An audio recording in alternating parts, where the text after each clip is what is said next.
Pessoal, bora lá fazer as questões da atividade complementar aí?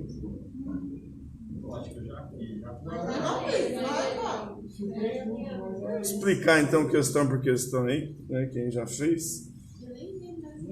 Então, a questão número 1, a habilidade em interpretar um texto filosófico aí da Marilena Chauí, destacando dele sua ideia principal, dificuldade média, assunto é a crítica metafísica. É um trecho aí falando sobre Kant. Kant vai fazer uma crítica metafísica. Vocês sabem o que é metafísica?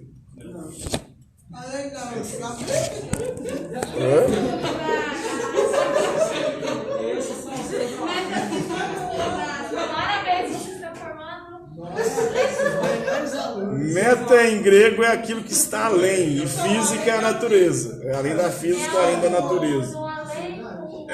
Seria como se fosse algo sobrenatural, aquilo que está além da natureza. A essência, ou então, principalmente aí, aquilo que poderia ser considerado algo espiritual, mas tudo que está além da física, ou além da natureza. O Kant vai fazer uma crítica à metafísica, porque segundo ele a metafísica jamais pode ser uma ciência. Por que a metafísica jamais pode ser uma ciência? Porque toda ciência ela precisa de algo que seja empírico. O que é empírico? Algo que seja perceptível pelos sentidos. Visão, audição, tato, olfato, paladar. Então, a metafísica não pode ser ciência, ela pode ser alvo de especulação da razão humana. Nós podemos especular, mas jamais fazer ciência nesse sentido, né? E essa bosta aqui não quer parar, essa merda. Sem estresse. O Flamengo, né? Excomungado. Tudo dando errado esse final de semana. Começou a semana já bem, né? Então, a metafísica não pode ser, então, ciência. O que podemos afirmar da crítica metafísica formulada por Kant e outros pensadores é que os filósofos modernos não negam a metafísica enquanto forma de conhecimento. Pode ser alvo de especulação, mas jamais ser ciência, né? O que eles fazem é uma releitura sobre os valores aí, a função e a validade desse conhecimento, provocando um alargamento da visão da metafísica, que passa a não se ocupar apenas da existência da natureza do ser, mas também de outras questões fundamentais ao conhecimento, como a distinção entre alma e corpo. Alma seria algo metafísico, porque também nós não podemos experimentar Deus. A teologia, por exemplo, não pode ser ciência. Por quê? Não tem como a gente ver Deus, tocar Deus, ouvir Deus, né?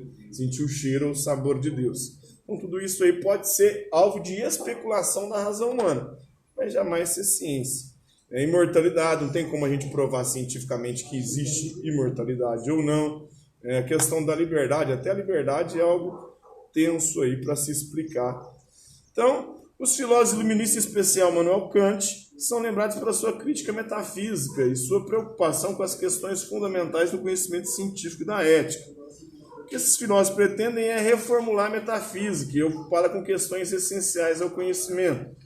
Então, reformular a metafísica no sentido de que ela pode ser alvo de especulação, de raciocínio, mas jamais poderá ser ciência.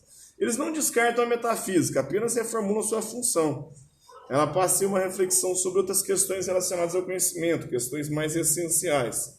Os modernos não perguntam mais sobre a existência e a natureza do ser, mas se perguntam sobre questões como a relação entre a mente e o corpo, a liberdade, os limites do conhecimento, entre outras questões. Questão número 2, mais um texto filosófico aí, da filosofia moderna, sobre a ética. O fato mais marcante da vida humana é que nós temos valores. E valores são aquelas coisas que nós consideramos importantes. Pensamos em modos aí pelos quais as coisas poderiam ser melhores e mais perfeitas e, portanto, diferentes do que são, e também em modos como nós mesmos poderíamos ser melhores e, portanto, diferentes do que somos. Porque é assim, de onde nós tiramos essas ideias que vão além do mundo que experimentamos e parece colocá-lo em questão, julgando, dizendo que ele não é satisfatório, que ele não é o que deveria ser? Claramente não as tiramos da experiência, pelo menos não de uma maneira simples. E é intrigante também que estas ideias de um mundo diferente do nosso nos conclamam, dizendo aí como as coisas deveriam ser e que nós deveríamos torná-las assim. Então, basicamente, aqui está falando sobre aquilo que a gente tinha falado, sobre juízo de fato e juízo de valor. O juízo de fato é um juízo acerca da realidade que busca descrever, dizer como ela é. E o juízo de valor é como eu digo que a realidade, ou como eu acredito que a realidade deveria ser. Né? Então a moral se ocupa com os valores. Toda vez que o homem reconhece a realidade nos seus aspectos objetivos, ele está fazendo um juízo de fato, quando eu descrevo a realidade. Mas quando o ser humano qualifica a realidade aí com os valores de bem e mal, de justo e injusto, de belo e de feio, ele está fazendo um juízo de valor. Então, de acordo com o texto, o valor é definido como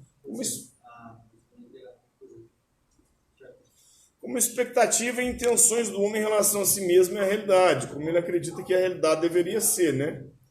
Os valores sempre dizem respeito aí ao modo como as coisas devem ser, ou acredita-se que deve ser. Portanto, as expectativas que temos diante de nós mesmos e diante da vida, né? O homem é sempre composto daquilo que ele é e daquilo que ele imagina que deveria ser. Questão número 3 aí. Falando sobre o relativismo. O relativismo diz que tudo é relativo. Então, analisa a letra da música aí, Sonho de uma Flauta, do grupo musical Teatro Mágico. Nem toda palavra é aquilo que o dicionário diz. Nem todo pedaço de pedra se parece com tijolo ou com pedra de giz. Avião parece passarinho, que não sabe bater asa. Passarinho voando longe parece borboleta que fugiu de casa. Borboleta parece flor que o vento tirou para dançar. Flor parece gente, a gente, pois somos semente do que ainda virá. A gente parece formiga lá de cima do avião. O céu parece um chão de areia. Parece descanso para a minha oração. A nuvem parece fumaça. Tem gente que acha que ela é algodão. O algodão às vezes é doce, mas às vezes não é doce não. O sonho parece verdade quando a gente esquece de acordar. O dia parece metade quando a gente acorda e esquece de levantar. Então, a música aí mostra que a descrição oficial sobre o que as coisas são corresponde a um ponto de vista sobre as coisas. De acordo com seus elementos, o universo das coisas que chamamos concretas é definido como relativo, né? Toda descrição da realidade é relativa ao olhar daquele que a percebe. É o relativismo, né? Então a música mostra que uma mesma realidade ela pode ser diferente, pode possuir vários significados. Isso mostra que a realidade é relativa do ponto de vista de quem a descreve, na perspectiva do relativismo. Questão número 4. Identificar a razão aí pela qual o homem se insere na sociedade, né? O justnaturalismo, o direito natural e o contrato social. A única maneira pela qual uma pessoa qualquer renuncia à liberdade natural e se reveste dos laços da sociedade civil consiste em concordar com outras pessoas, em juntar-se e unir-se numa comunidade para viver em segurança, conforto e paz, do John Locke aí no seu segundo tratado sobre o governo. Então, para o John Locke, o homem abre mão da liberdade natural em função da sua segurança garantida aí pelo Estado e fruto do acordo entre os homens, que os homens fazem entre si. São os contratualistas, né? Então, a gente se reúne em sociedade, renuncia ao direito natural de fazer justiça com as próprias mãos para poder, né, ter alguns direitos garantidos. E a função do Estado para o John Locke é garantir 3 direitos básicos, que é o direito à liberdade, o direito à vida e o direito à propriedade. Então o homem só abre mão da sua liberdade individual em nome da segurança aí que o acordo, né, o pacto, o contrato social entre os indivíduos pode lhe oferecer. Ele participa da sociedade por causa de interesse pessoal e não em nome de um valor altruísta. Questão número 5. Identificar aí os elementos em um texto aí, né? Critica a Idade Média, o liberalismo, o assunto. Analisa os fragmentos do Estatuto do Homem, do Tiago de Mello. Fica decretado que os homens estão livres do jugo da mentira, nunca mais será preciso usar a couraça do silêncio, nem a armadura de palavras. O homem se sentará à mesa com seu olhar limpo, porque a verdade passará a ser servida antes da sobremesa. Fica proibido o uso da palavra liberdade, a qual será suprimida dos dicionários e do pântano enganoso das bocas. A partir deste instante, a liberdade será algo vivo e transparente, como um fogo ou um rio, e sua morada será sempre o coração do homem. Então, o liberalismo define-se pela saída do homem da tutela aí dos dogmas medievais pela busca do esclarecimento racional, numa tentativa de superar aí o conformismo das pessoas diante da imposição de uma verdade absoluta, né? Então o texto do Tiago de Mello faz uma apologia, uma defesa da liberdade. A principal característica aí do mundo medieval é o silêncio e o conformismo, a imposição de uma única verdade, que o texto enuncia de forma explícita, né? O liberalismo é a corrente filosófica que defende as liberdades humanas, liberdade de expressão, liberdade política, liberdade econômica, liberdade religiosa, coisa que não existia na Idade Média, né?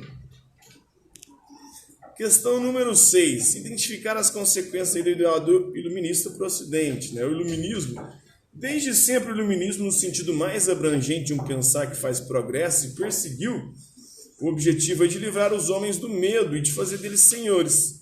Mas completamente iluminada, a terra resplandece sob o signo do infortúnio triunfal. O programa do iluminismo era o de livrar o mundo do feitiço. Sua pretensão é de dissolver os mitos e anular a imaginação por meio do saber, na escravização da criatura ou na capacidade de oposição voluntária aos senhores do mundo. O saber, que é poder, não conhece limites. Esse saber serve aos empreendimentos de qualquer um, sem distinção de origem, assim como na fábrica e no campo de batalha está a serviço de todos os fins da economia burguesa, né? Esse texto aí do conceito de iluminismo do Adorno e do Horkheimer, são dois filósofos da Escola de Frankfurt. O termo iluminismo faz referência aí à capacidade da razão em dissipar com sua luz as trevas da ignorância, referente aí à concepção de homem e de mundo medieval. Contudo, o excesso de razão, como quase todo excesso, tem efeitos indesejados. O excesso de luz prejudica a visão tanto quanto a cegueira. E aí os autores da Escola de Frankfurt eles fazem uma crítica da razão iluminista, porque, segundo eles, essa razão iluminista virou uma razão instrumental, um instrumento de dominação, de opressão, de exploração. A ciência é usada hoje pelo ser humano para poder dominar e explorar o próprio ser humano. Então, o texto faz uma crítica ao iluminismo, argumentando que sua atuação tinha como finalidade a adequação do conhecimento aos interesses burgueses da classe dominante, né, em nome da emancipação humana. Então, o iluminismo foi patrocinado pela burguesia para poder legitimar os interesses burgueses, como a propriedade, né, privada, a propriedade jurídica, a tolerância religiosa, a liberdade religiosa. Por outro lado, o excesso de confiança do homem moderno na razão trouxe como consequência aí a falta de limites éticos para a sociedade humana. A ciência, que deveria libertar o ser humano, acabou se tornando um instrumento de dominação. Basta olhar as guerras, as armas, fruto da razão instrumental, a razão que virou um instrumento de dominação e de exploração, segundo os iluministas. Questão número 7, o realismo. Para o realismo, nós podemos conhecer a realidade tal como a realidade é. E diferentemente do idealismo. Para o idealismo, nós não conhecemos a realidade como a realidade é. Nós conhecemos só a ideia que a gente faz da realidade. Para vocês, a gente conhece a realidade como a realidade é, ou nós só conhecemos a ideia que a gente faz da realidade? Os idealistas vão dizer que só conhecemos a ideia, né? A própria palavra realidade é uma ideia, vai dizer o Hegel, por exemplo. Então, o realismo filosófico é uma corrente da filosofia que enfatiza a completa independência ontológica da realidade em relação aos nossos esquemas conceituais, crenças e pontos de vista, ou seja, a realidade ela existe independentemente das nossas ideias. Os adeptos do realismo filosófico, tipicamente, mas não necessariamente, defendem que a verdade é uma questão de correspondência entre as nossas crenças e a realidade. Então tem uma tirinha aí, né? Qual parte dói? A realidade, né?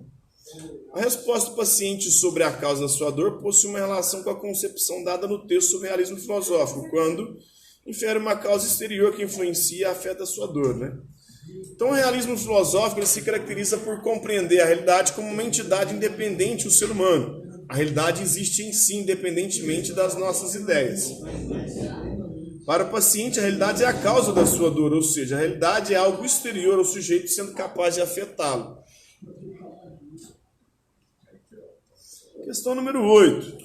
É sobre o contrato social aí. Tem um gráfico feito a partir de uma pesquisa do IPEC, o Instituto de Pesquisa Econômica Aplicada, sobre a confiança dos brasileiros em relação ao sistema de segurança pública. Em seguida, ele tem uma análise, né? Analisa a imagem que ilustra a realidade exposta no gráfico. Você confia na segurança pública? 4 no Centro-Oeste. 4,3% confia muito, 37,05% confia, 34,20% confia pouco e 24,45% não confia na segurança pública. E aí tem os dados, né, do Centro-Oeste, do Nordeste, do Norte, do Sudeste, do Sul.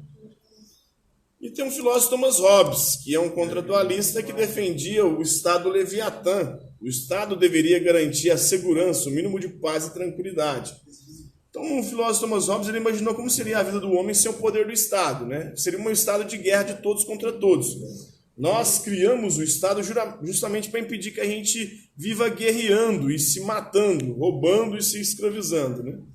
Sem a força de um poder coercitivo, que é o poder do Estado, o homem obedeceria apenas os seus próprios interesses pessoais, o seu instinto de sobrevivência. Então, Hobbes denomina esse contexto hipotético como estado de natureza. No estado de natureza, o homem viveria no estado de guerra de todos contra todos, porque, segundo Thomas Hobbes, o homem é o lobo do homem, ou seja, o pior inimigo do ser humano é o próprio ser humano. E se não tivesse criado o Estado, a gente estaria se matando até hoje, né? Se destruindo. Apesar de que, mesmo com o poder do Estado, a gente ainda faz isso, né? Se mata. A violência é um problema, a segurança pública é um problema sério no nosso país. Em que o homem viveria de forma insegura, pois estaria ameaçado por todos e seria, no mesmo tempo, uma ameaça para todos. Então, analisa o gráfico e a imagem, tendo como premissa a concepção de Hobbes sobre a relação entre a ausência do Estado e o estado de natureza. Refere-se que no Brasil essa relação está ligada a quê? A ineficiência do Estado em garantir os direitos básicos de cidadania, em especial a segurança, né? A causa da insegurança é a incapacidade do Estado em garantir os direitos básicos aí de cidadania. Então, a violência ela tem como causa vários fatores, desde a má qualidade da educação, a má distribuição de renda no nosso país, né, a desigualdade. Não sei esse estado leviatã, tipo, seria tipo uma vigilância máxima dos povos. O Estado tem o poder sobre a nossa vida, sobre a nossa liberdade e nossos bens. Então ele é um leviatã, um monstro todo poderoso, né? E se não existisse ele, se ele não tivesse todo o poder, um poder absoluto, o Thomas Hobbes defende uma espécie de absolutismo, né? Então um poder absoluto nas mãos do Estado, para poder garantir o mínimo de paz e segurança. Então o Estado ele pode tirar a nossa vida se a gente representar uma ameaça para a sociedade, ele pode tirar a nossa liberdade, prender a gente se a gente representar uma ameaça para a sociedade, e pode tirar os nossos bens também se a gente representar uma ameaça para a sociedade. Então, ele tem um poder absoluto sobre a nossa vida, a nossa liberdade e nossos bens. Tipo, não teria como, tipo, advogado no mundo não existiria, sabe? É uma forma de se representar por isso. Pro Thomas Hobbes, não. Thomas Hobbes não existe direito. Nós não somos cidadãos, nós somos súditos. Ou seja, você tem que obedecer ao Estado. O Estado tem todo o poder. E para quê? Para garantir o mínimo de paz e segurança. Porque se não tiver o Estado, segundo Hobbes, a gente vai se destruir. A gente vai viver se matando. Antes ou depois da Revolução? Antes. Inclusive antes também da Revolução Gloriosa, que é a Revolução da Inglaterra lá, né? As 3 revoluções burguesas. A primeira é a Revolução Gloriosa, de 1689, na Inglaterra. A francesa, em 1789, depois, não? 100 anos depois. E a independência dos Estados Unidos, em 1776. Então, são as 3 revoluções burguesas mais famosas, né? Então, questão número 9. Também de filosofia moderna, teoria do conhecimento, tenha coragem de usar do seu próprio entendimento. Sapere aude, né, em latim significa ouse saber, ouse buscar o conhecimento por si mesmo, é o que dizia Kant, né, na sua resposta à pergunta que é a ilustração, o que é iluminismo. Muda que quando a gente muda, o mundo muda com a gente. A gente muda o mundo na mudança da mente. E quando a mente muda, a gente anda para frente. E quando a gente manda, ninguém manda na gente. Na mudança de atitude não há mal que não se mude, nem doença sem cura. Na mudança de postura a gente fica mais seguro. Na mudança do presente a gente molda o futuro.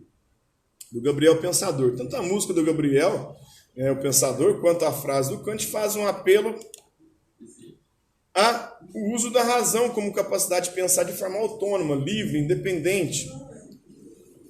Com a frase de Kant, a ideia presente aí na música apela para o uso da razão por parte aí do homem, como uma forma de desalienação, né?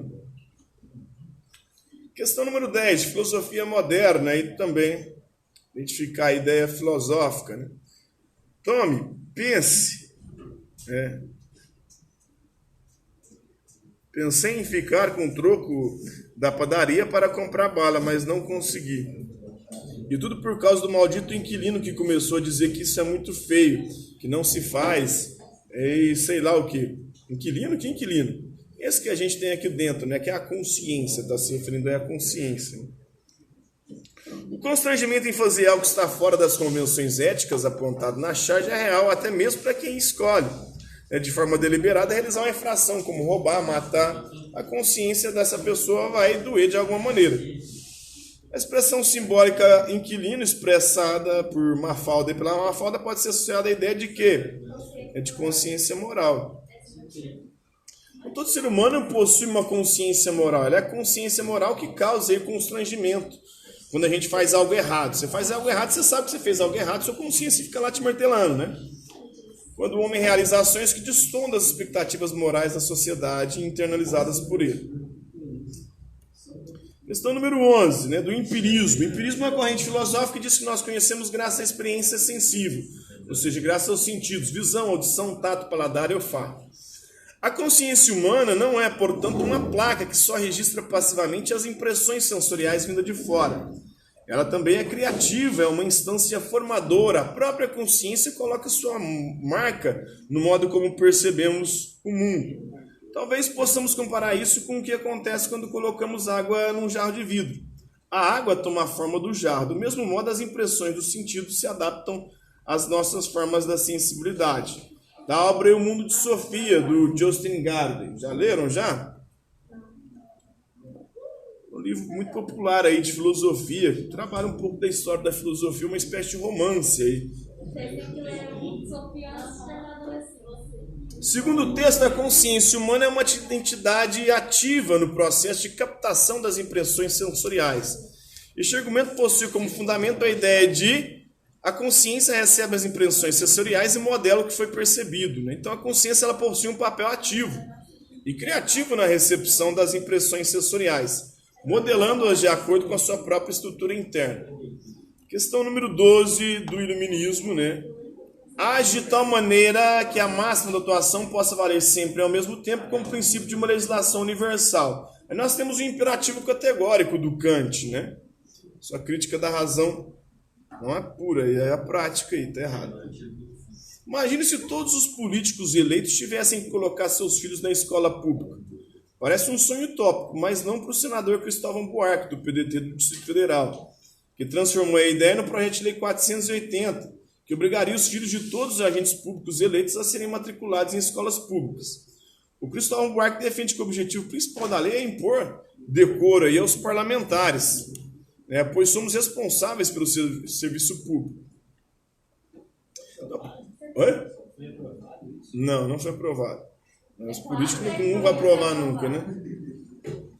Então, a partir do ponto de vista do imperativo categórico kantiano, o projeto de lei do senador Cristóvão Buarque pode ser considerado coerente, né? Se você é um político, né, e trabalha aí no setor público, seria coerente os seus filhos estudarem em escola pública, né? E também os políticos teriam que olhar com mais carinho e cuidado para a escola pública por causa disso, né? Na verdade, eles vão ser mais... Porque os filhos deles vão estar lá, né? Uhum. Os políticos devem querer para os seus filhos aquilo que eles oferecem para os filhos dos outros, né, dos eleitores deles. Então, o imperativo categórico kantiano afirma que a ação humana deve ter um valor universal. Se os políticos constroem os serviços públicos, né, de merda que eles oferecem, né, é porque eles não estão aí, eles não usam, né? Saúde, educação, eles não usam nada, tudo é privado deles, né? Devem ser os primeiros a utilizá-los como prova de credibilidade para os seus eleitores em relação à qualidade dos serviços oferecidos para todos, né? Questão número 13, ser é ser percebido. É o idealismo aí do George Berkeley e o imaterialismo. Ou seja, só existe aquilo que nós percebemos. Se você não percebe, aquilo não existe. Tem até uma zoeira, né? É um meme que o povo posta na internet aí de um sujeito passando, né, e fingindo que não viu a pia cheia de louça. Ele falou, se eu não vi, não está sujo, né? Não existe a pia, né? Então, ser é ser percebido, ou seja, só existe aquilo que eu percebo. Se eu não perceber, não existe. Eu prefiro não ver, não saber.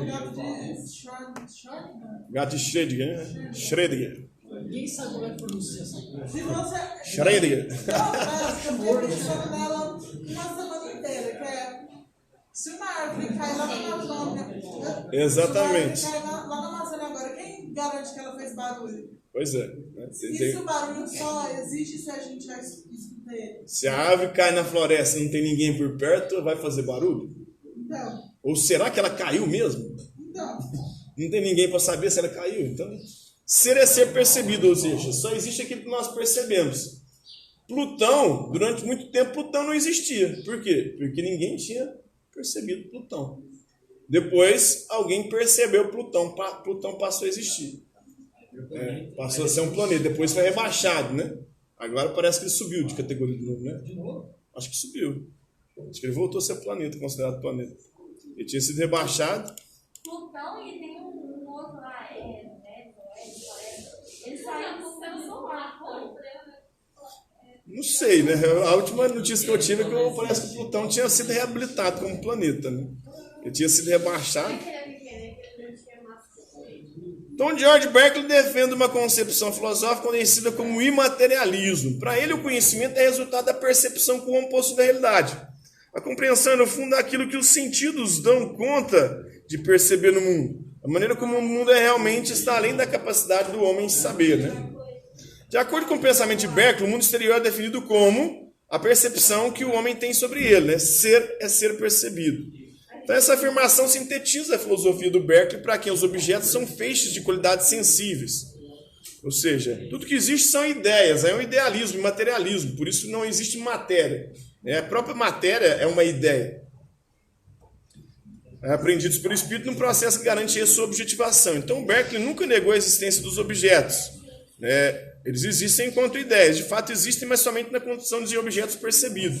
Só existe aquilo que nós percebemos. Não seria, não? Oi? Não seria, não correspondesse com sujeito do objeto? Subjetivo e objetivo, não? Porque para ele, por Berkeley, só existe o subjetivo. Só existe para o sujeito. O objetivo, na verdade, é subjetivo. Então, para ele, não é os dois. Para ele, o objetivo ou objeto ele é subjetivo, ou seja, depende do sujeito. Então, ser é ser percebido. De fato, eles existem, mas somente na condição de objetos percebidos. Então, pensar determina as propriedades e qualidades dos próprios entes, que as coisas manifestam e determina aí o ser numa acepção radical. Pois não há fundamento para a existência que não seja de fato, ou o fato de haver um conjunto de determinações que é posto aí como objeto por um pensamento. Então, pensar em instituir como fundamento aí a existência dos objetos. Então, é isso aí, até a 13, né? Por que tem a questão 14? É porque esse aqui eu tenho mais questões ainda, né? Só que eu não coloquei elas. Senhor, sabe como é que a gente descobriu o seu livro? Hã? Sabe como é que a gente descobriu o seu livro? No livro? Aham. Jogou meu nome no Google? É porque a gente copiou e colou a primeira questão e apareceu lá. Eu falei, caraca, as respostas não tem, mas tem no livro do filho. Não, mas eu tinha um blog, não sei se tem essas questões no meu blog. Vocês acharam meu blog? A gente achou, tá lá em Aí lá tem resposta lá. A gente tem, Eu achei das questões que eu acertei, eu achei. Tem que pegar um livro assim, de filosofia e procurar coisas. Já tem as respostas, senhor? O quê? Dessa atividade, tipo, já mandou as respostas?